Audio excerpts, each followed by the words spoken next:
Welcome students. In this session we are going to learn about variables, conditional statement and looping statement in C++. These are very important concepts because they form the foundations of programming.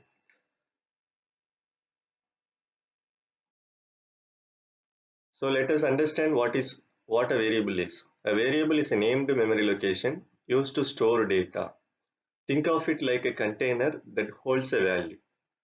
This value can change during program execution.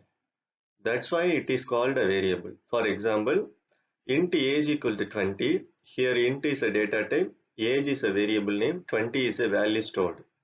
Variables are essential because all computations and logic depends on storing and modifying data.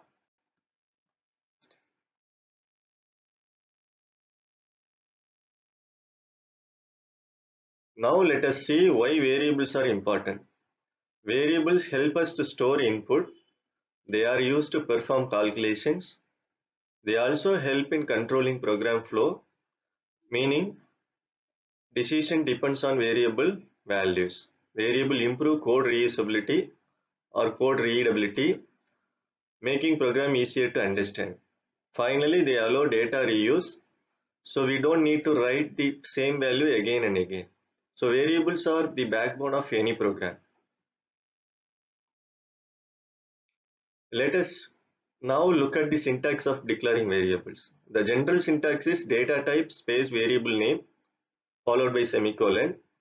Examples are int count semicolon float marks char grade. Here int store integer, float stores decimal value, char stores a single character.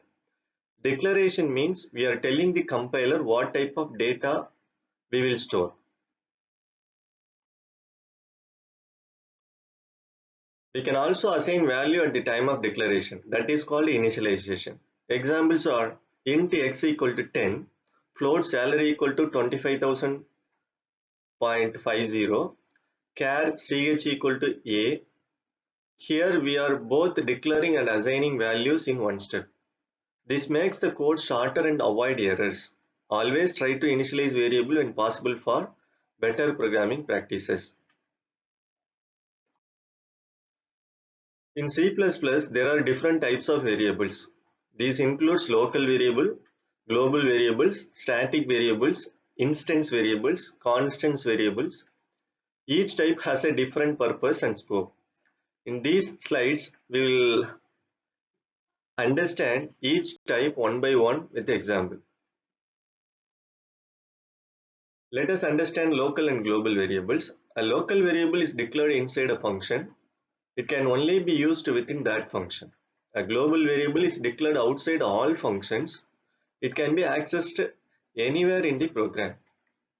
Now look at the program. There is a global variable x equal to 50. Inside the function show, there is a local variable x equal to 20. When printed, main uses global x. Show uses local x. So local variables override global variables within their scope. An instance variable is declared inside a class but outside methods. Each object gets its own copy of the variable.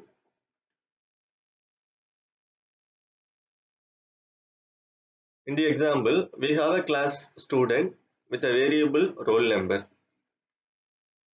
Two objects are created like S1 and S2. Each object stores its own value. So S1.roll number equal to 101, S2.roll number equal to 102. This shows that instance variables are unique for each object. A static variable is created only once and retains its value. It exists throughout the entire program execution. Unlike normal variables, it does not get destroyed after function execution. There are two types: static local variables, static data members. Static variables are useful when you want to preserve values across multiple function calls. Let us understand static local variables with this example. Inside the function counter, we declare static int count equal to 0. Each time the function is called, count is incremented, the value is preserved. So the output will be 1, then 2, then 3. This happened because static variable remembers their previous value. A static data member is shared by all objects of a class. In this example, student scope resolution operator total students is a static variable. When we create objects S1 and S2, we increment total students twice. So the output is total student equal to 2. This shows that static variables are shared and not separate for each object. Control statements help control the flow of a program. They decide which statement executes, how many times it executes, when execution stops. There are three types of control statements: selection statements, iteration statements, jump statements. We will now study each type in detail.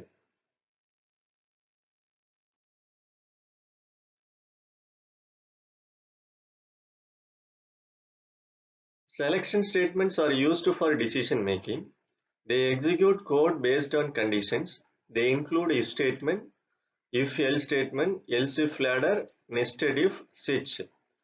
These help us implement logic like grading, eligibility, etc. The if statement executes a block only if the condition is true. Syntax: if, condition, then block. For example, int age equal to 20.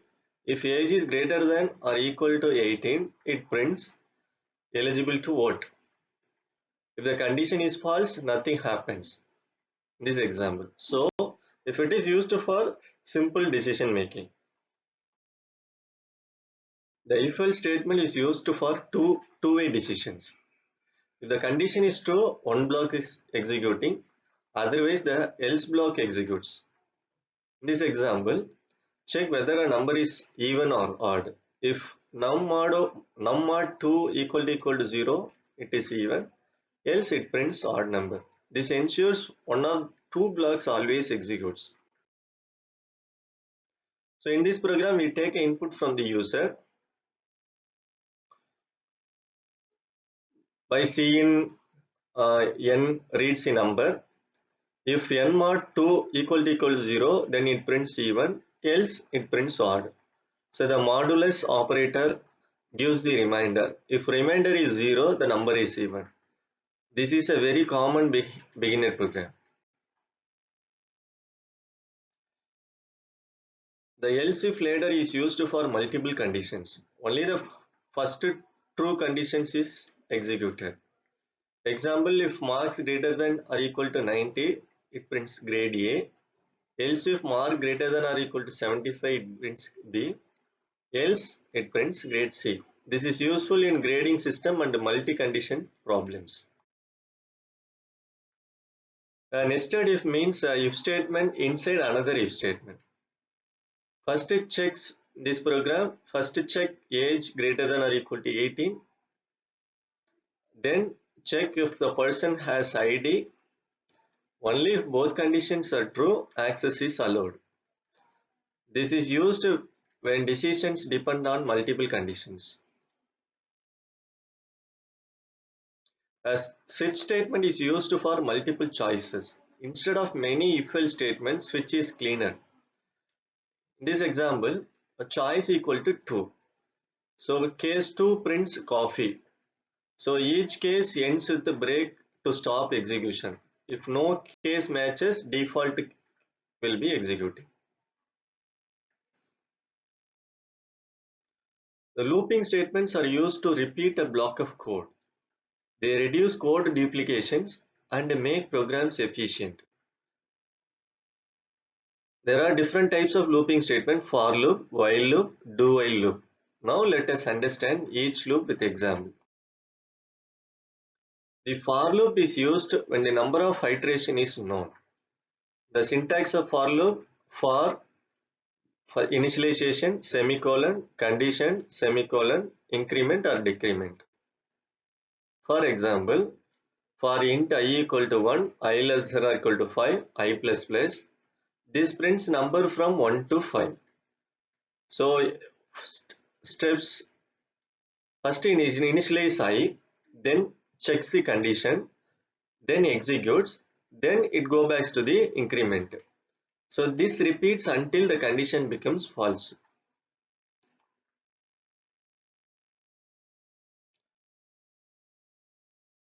This is a program to find the sum of first n natural numbers. This program calculates the sum of first n numbers. We take input n, then loop from 1 to n. We do sum equal to sum plus I. This means sum plus equal to I means sum equal to sum plus I. Finally prints the result. So this is a classic example of using loop for calculations. The while is used when the number of iteration is unknown. It checks the condition first. For example, int I equal to 1 while I less than or equal to 5, it prints number from 1 to 5. At each iteration, I is incremented. If the condition becomes false, the loop stops. This program calculates sum using while loop. We take input n, while n greater than 0, add n to sum, then decreases n. This continues until n becomes 0. Finally prints the sum. This shows how while loop works with the conditions. The do while loop executes at least once. Even if the condition is false, the loop runs once. Syntax do, the code block, then while, condition semicolon. Example, print a number from 1 to 5. Here the execution happens first, then condition is checked.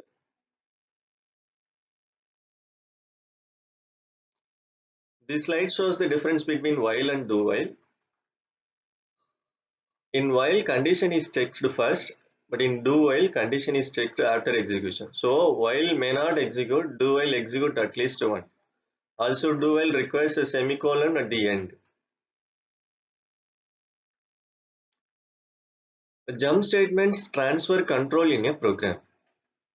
Types include break, stops loop,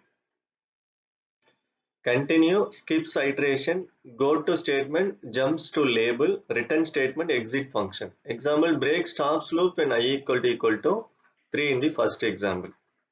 Then continue, skips printing 3 in the second example. So they are carefully used in programming.